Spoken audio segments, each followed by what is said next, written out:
हम इस संसार में रह रहे हैं और यहाँ पर प्रकृति का नियम यह है कि यहाँ पर जनसंख्या की वृद्धि हो, यानी कि जो स्त्री पुरुष हैं वह आपस में मिले, संबंध बनाएं और प्रजा का निर्माण करें। तो फिर जो कोई भी स्त्री है या फिर कोई भी पुरुष है, उसके ऊपर जो है माया का प्रभाव रहता है, और माया का प्रभाव रहने की वजह से ही कोई भी स्त्री पुरुष की तरफ या फिर कोई भी पुरुष स्त्री की तरफ आकर्षित होता है। यह एक प्रकार से नियम है कि पुरुष स्त्री की तरफ आकर्षित होगा ही होगा, क्योंकि हम इस प्रकृति में रहते हैं, इसलिए हमारे ऊपर भी यह नियम पूर्ण रूप से लागू होता है। तो फिर अब आप कहोगे कि जब यह एक प्रकार से नियम है तो फिर हमको ब्रह्मचर्य का पालन ही क्यों करना चाहिए, क्योंकि स्त्री पुरुष की तरफ आकर्षित होता ही है और पुरुष जो है स्त्री की तरफ आकर्षित होता ही है। तो फिर इसका उत्तर यह है कि जिसको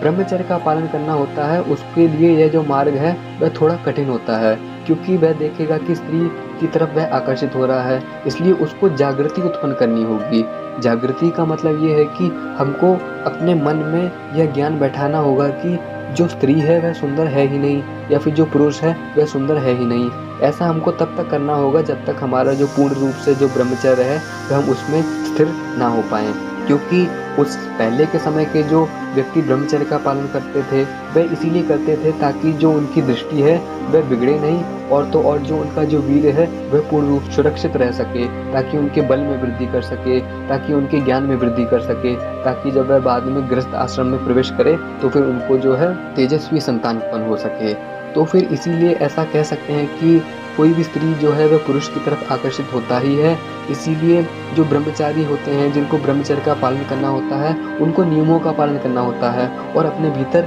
ज्ञान लाना होता है। ज्ञान यही लाना होता है कि हम जिस वासना में पड़कर अपने उच्च लक्ष्य को भूल रहे हैं या फिर प्रभु प्राप्ति के जो लक्ष्य को भूल रहे हैं उसको हमको याद रखना है, और ये जो वासना जैसी चीज़ है इसमें हमको अपने मन को प्रवेश करने ही नहीं देना है। वासना तो एक यह होती है कि किसी भी स्त्री को देखकर आकर्षित हो जाना, उसके साथ संभोग करने का मन बनाना या फिर उसके साथ गलत क्रिया करने का मन बनाना, एक तरीके से यह पूर्ण रूप से वासना ही होती है। लेकिन जो पूर्ण रूप से पहले ब्रह्मचर्य का पालन करते हैं और उसके बाद वह गृहस्थ आश्रम में प्रवेश करते हैं और उसके बाद वह संतान उत्पन्न करते हैं, तो फिर यह किसी प्रकार की कोई वासना नहीं कहलाती है। स्त्री का पुरुष की तरफ आकर्षित होना और पुरुष का स्त्री की तरफ आकर्षित होना स्वाभाविक ही है,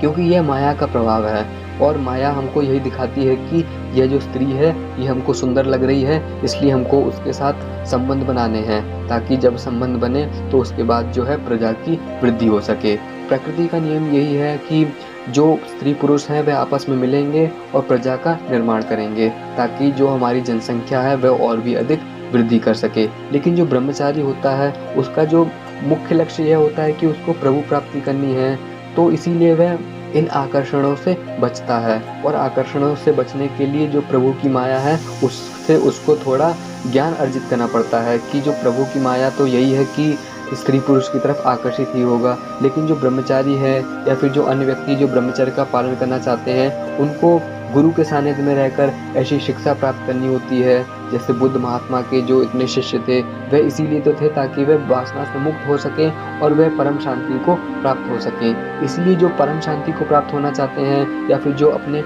ऊंचे से ऊंचे लक्ष्य को प्राप्त होना चाहते हैं तो फिर उनको कड़े नियमों का पालन करना पड़ता है, और जो माया है उससे बचते हुए ब्रह्मचर्य का पालन करना होता है। स्त्री की जो सुंदरता है उसकी तरफ हमको आकर्षित नहीं होना होता है,